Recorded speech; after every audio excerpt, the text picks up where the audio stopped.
Hello friends, welcome to our new channel. आज की इस वीडियो के अंदर मैं पठन अभियान गतिविधि पत्र कक्षा 6 से 8वीं तक के लिए मैं लेके आया हूं और आज इस वर्कशीट को हम सॉल्व करेंगे।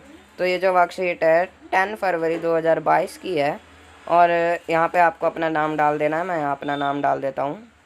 तो चलिए, ये कहानी बहुत सारे बच्चों ने तो सुनी होगी। एक कछुआ और एक खरगोश की है।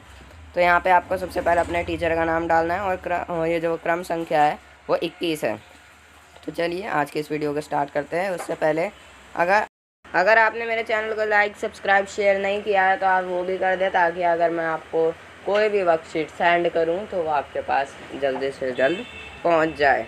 और मैं एक दिन 4th क्लास की और एक दिन 6th से 7th क्लास तक की पठन अभियान मैं आपको भेजूँगा। तो जल्दी से सब्सक्राइब कर दें और कमेंट तो ज़रूर करना है, क्योंकि मैंने लास्ट में एक चीज़ आंसर बताने के लिए बोला है। तो चलिए कहानी स्टार्ट करते हैं। कहानी कछुआ और खरगोश की कहानी है। ये एक कछुआ था और एक खरगोश था। एक खरगोश और एक कछुए में गहरी मित्रता थी। एक खरगोश और एक कछुआ था, वो दोनों बेस्ट फ्रेंड थे और साथ साथ घूमते थे, खेलते थे और एक दूसरे की मदद भी करते थे। जैसे बेस्ट फ्रेंड करते हैं ना, साथ साथ घूमते हैं, साथ साथ खेलते हैं और एक दूसरे की मदद करते हैं, वैसे वो भी एक साथ खेलते थे। एक बार खेल खेल में दौड़ प्रतियोगिता करने की बात सोची। दोनों ने दौड़ प्रतियोगिता यानी मैराथन करने की, रनिंग कंपटीशन करने की सोची। उनको बरगद के पेड़ तक पहुंचना था। उन दोनों को बरगद के पेड़ तक पहुंचना था, जो वहां से कुछ ही दूर एक गांव के ठीक बाहर था।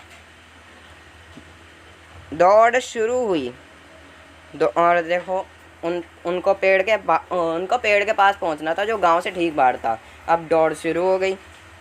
खरगोश जो था खूब तेज दौड़ता था और उछल उछल के चलता था। खरगोश जो है वो दौड़ता था बहुत तेज और उछल उछल के चलता है ना। और बड़े तेजी से वह आगे निकल गया। और जो कछुआ था वो अपने आदत अनुसार चल रहा था, धीरे धीरे। कछुआ धीरे धीरे चलता है ना, वो अपनी आदत अनुसार चलता था और खरगोश तेज दौड़कर आगे निकल गया। कुछ दूर दौड़ने के बाद खरगोश ने पीछे मुड़कर देखा कि कछुआ तो दूर दूर तक दिखाई नहीं दे रहा है। खरगोश ने थोड़ा सा आगे गया और पीछे मुड़ के देखा तो कछुआ दूर दूर तक दिखाई नहीं दे रहा था। तो फिर खरगोश, और वहाँ ही पास में एक बड़ा ऊंचा पेड़ था और धीमी धीमी हवा चल रही थी। उसने देखा पास में एक बड़ा पेड़ है और धीमी धीमी हवा चल रही है। उसने सोचा कि थोड़ा सुस्ता लेता हूँ, जल्दी आगे बढ़ जाऊँगा।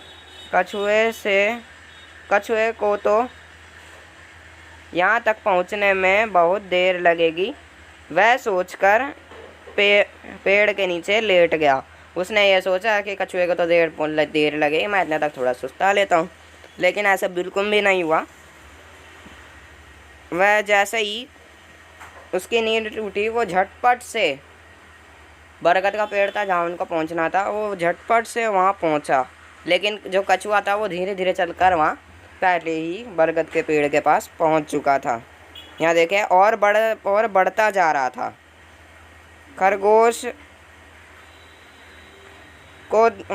बहुत देर तक सोता रहा। जैसे ही उसकी आँख खुली, वह जल्दी से पेड़ के पास दौड़कर पहुँचा। लेकिन जो कछुआ है वो पहले ही वहाँ पहुँच चुका था। तो इस कहानी से हमें ये सीख मिलती है कि हमें किसी को भी नीचा नहीं दिखाना चाहिए और हमें कभी भी जल्दबाजी में काम नहीं करना चाहिए।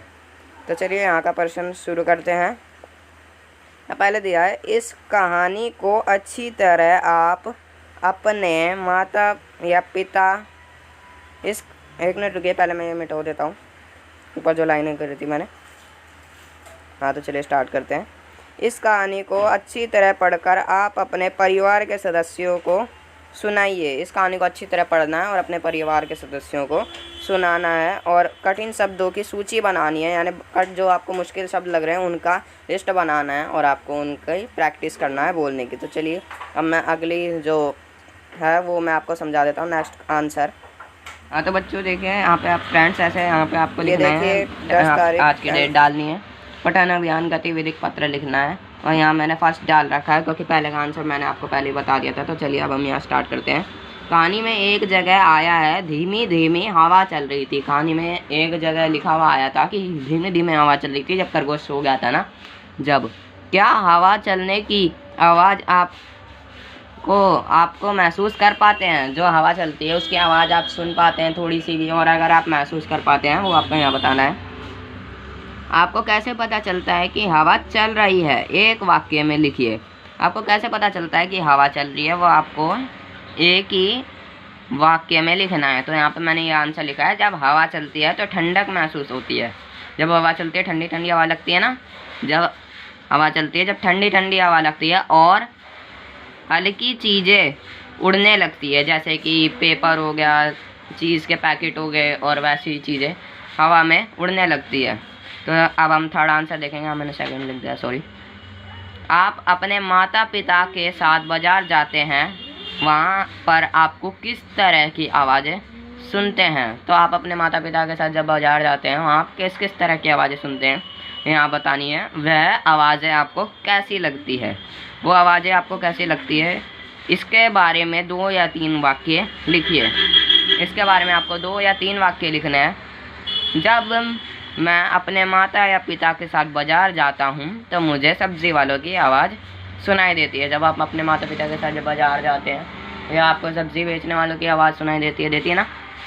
और सेकंड आंसर है, लोगों की चहल पहल की आवाज़ें, जब लोग बातें करते हैं वो आवाज़ें भी आपको सुनाई देती है। और अगर आपको और भी आवाज़ें सुनाई देती है वो आप नीचे मेरे को कमेंट में करके लिख सकते हैं। तो अब नीचे देखिए, इस कहानी में धीमी धीमी धीरे धीरे जैसे शब्दों के जोड़े का प्रयोग हुआ है। इस कहानी के अंदर धीमे धीमे धीरे धीरे जैसे शब्दों का प्रयोग हुआ है। इस प्रकार के शब्दों के जोड़े का प्रयोग से भाषा में सुंदरता आती है। इस प्रकार के जो जोड़े होते हैं उससे भाषा के अंदर सुंदरता आती है, बोलने के अंदर सुंदरता आती है। आप भी किन्हीं 5 शब्दों के ऐसे ही जोड़े बनाकर लिखिए। आप किसी 5 शब्दों के जोड़े बनाकर भी आप यहाँ लिख सकते हैं। जैसे मैंने लिखा है पीला पीला, जैसे बोलते नहीं है पीले पीले कपड़े हैं, पीले पीले कपड़े हैं, पीले पीले फूल है। ज़्यादा ज़्यादा ज़्यादा ज़्यादा बोलते हैं, ज़्यादा ज़्यादा डालो, थोड़ा थोड़ा मत डालो। यहाँ पे भी है थोड़ा थोड़ा, एक एक बोलते हैं ना, एक एक करके लो, एक एक करके लो। और फिर उसके बाद है बारी बारी, हम बारी बारी से आएंगे। और अगर आपके पास और भी ऐसे जोड़े हैं वो आप मेरे को नीचे कमेंट में करके लिख सकते हो। तो बस आज की वर्कशीट में इतना ही था। Thank you. मेरे चैनल को लाइक कीजिए, सब्सक्राइब कीजिए, शेयर कीजिए और ज़्यादा से ज़्यादा कमेंट कीजिए। Thank you, good bye.